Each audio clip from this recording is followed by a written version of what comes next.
Okay, so as some of you may have seen, Chris Brown just released a brand new single called Undecided on iTunes and all the streaming platforms. So I thought it would be a very fitting episode for the first episode of Trackout Tuesday to do an instrumental breakdown of this song and how I recreated it from scratch using the Machine Mark III from Native Instruments, the Machine software, all the tools, the VSTs I used, coming right up. Let's go, folks.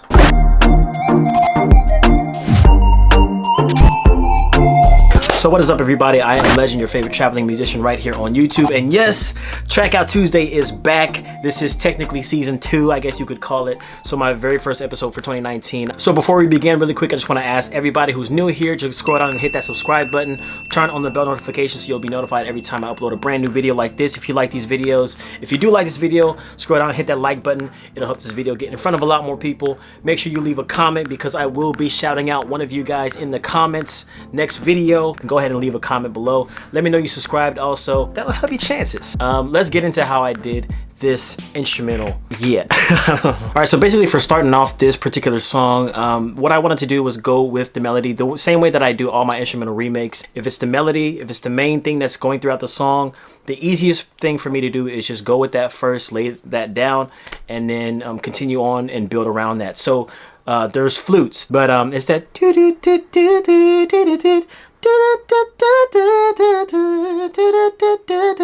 that little thing right there, that flute.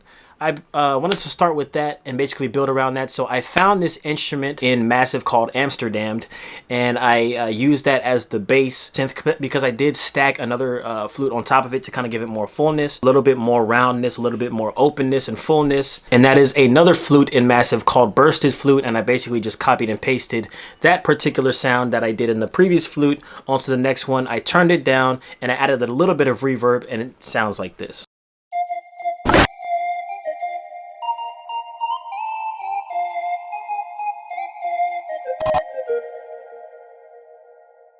Much like a lot of Chris Brown songs and DJ Mustard type songs that I hear, there's also like a backing synth that's kind of like going in conjunction with the main lead synth. So it's like dun dun dun dun dun dun dun dun dun dun dun. It's kind of like something that plays around with the main thing, kind of hits in the in-betweens and the I don't really know how to explain it. It's more of a feeling.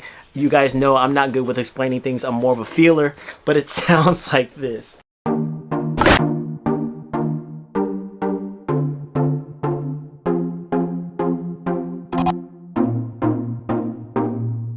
That is another Massive instrument called Bonsai 23, I believe, and Massive is great, guys. So yeah, I found that, and then it was time to basically go into the next part of the song because that pretty much is the base of the song, the foundation of the song. It's that little flute and that because that is what goes throughout the entire thing for the verses, the choruses, everything. So, and then the next part to come to that I usually come to was the bass. As you guys know, I have two favorite basses that pretty much work for any song on the planet that I recreate or that I make. I should probably kind of step outside of my comfort zone this year for this, but Fall Inside 1 and Feedback Bass, the fall turned down, the cutoff turned down, everything turned down so that you don't have too much effects and it's more of a muted bass, and that goes a little bit something like this by itself.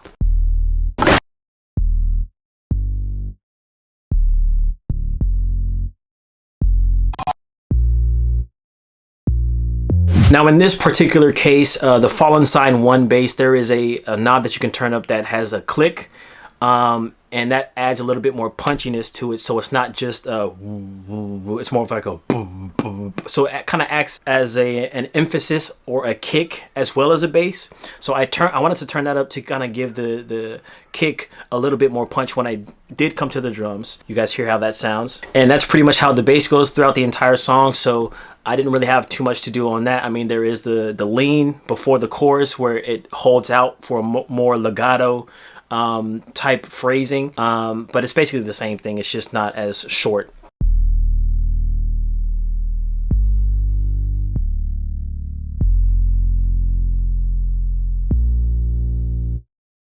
Now this song, as with a lot of very popular R&B pop songs these days, especially when it comes to the Chris Browns and people like that, they use a lot of 808s. That sound is still popping. I really think at some point we've got to stray away from the 808s because it's getting a little tired to me, but Anyway, so the 808s, I wanted to start with this 808 kick. I found the closest one that I could. I have a bajillion sounds, so I didn't want to go through my entire library, but the one that I found was kick 80819. I believe this comes with the complete sound kit, pack, whatever, complete 11. If not, it does probably come with machine. I'm not too sure. I just bought everything at once.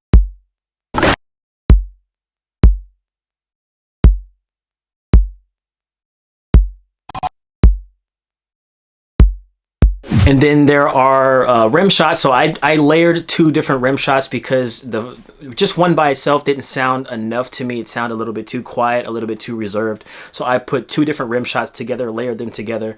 And the beat is kind of like an island, like it reminds me of a Caribbean type. Like it's like one of them vacation sounding songs, you know. It's got the flutes, like a tropical vibe to it, you know. You think of Toucan Sam or something like that.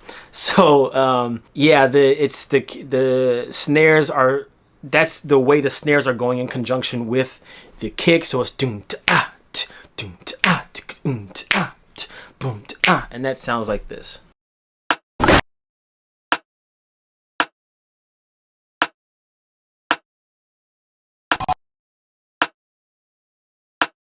And those 2 rim shots were Rim Dolman Vinyl and Rim Real Blue 2, I believe it's what it's called. Then I came to the 808 Maraca. It's like a shaker. And once again, it's that very island tropical vibe. So I added that little thing in.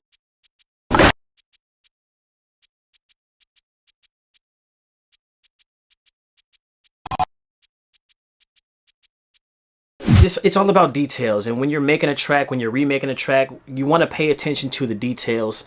It's the little small tiny things that make all the difference. I say this in every single time that I talk about a remake or I talk about an instrumental, that I create an original. The little small tiny details are what makes all the difference. It's not always the big huge grand changes and instruments and big punchy drums and bass drops. Everybody thinks everything needs a big huge like bass. No, the details, sometimes the smallest details, are what makes the best changes and the most intricate interesting parts of a song. So, and then of course with that, there's obviously the open hat, the closed hat. These are basic 808 sounds. Probably you can find in any sound kit. I've added that in there, and all together that sounds a little bit something like this.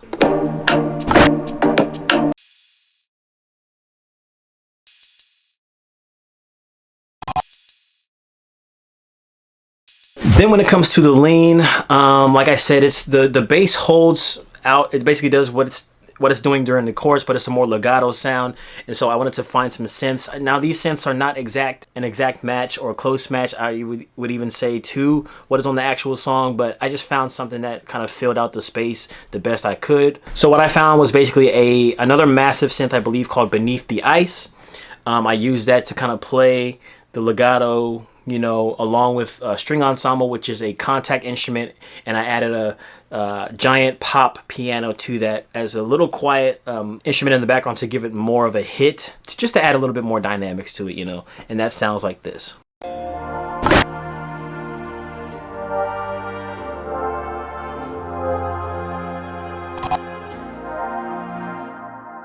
And honestly, there wasn't much more else to the song other than to lay it out into the correct format that it was supposed to be laid out in. But to just kind of hear how everything sounds put all together, you guys can listen to it right here. It sounds a little bit something like this.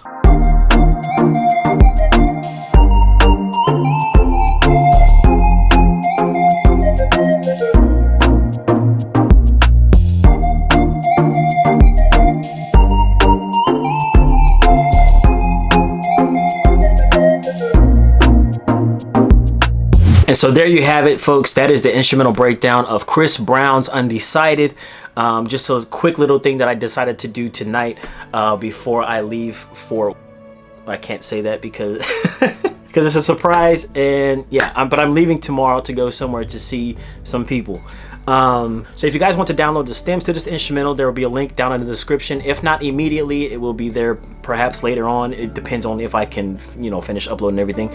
Also, I think I'll probably try and include the MIDI files.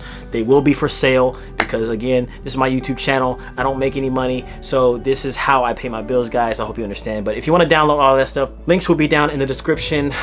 First episode of Trackout Tuesday in the books. Well, a quick shout out to Ronnie Mack, who recently subscribed. He hit the bell, turn on notifications, all that good stuff. I want to thank you, Ronnie Mack, for becoming a legend. I appreciate it, and everybody else who is a legend. Thank you guys for watching. If you want to be featured in the next video, much like my dude Ronnie Mack down here, be sure to hit the bell, leave a comment, let me know that you did, and I will potentially shout you out and link your channel in the next video.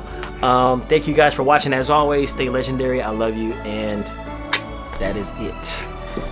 That is the most terrible way to end the video, but that's how I'm gonna end it.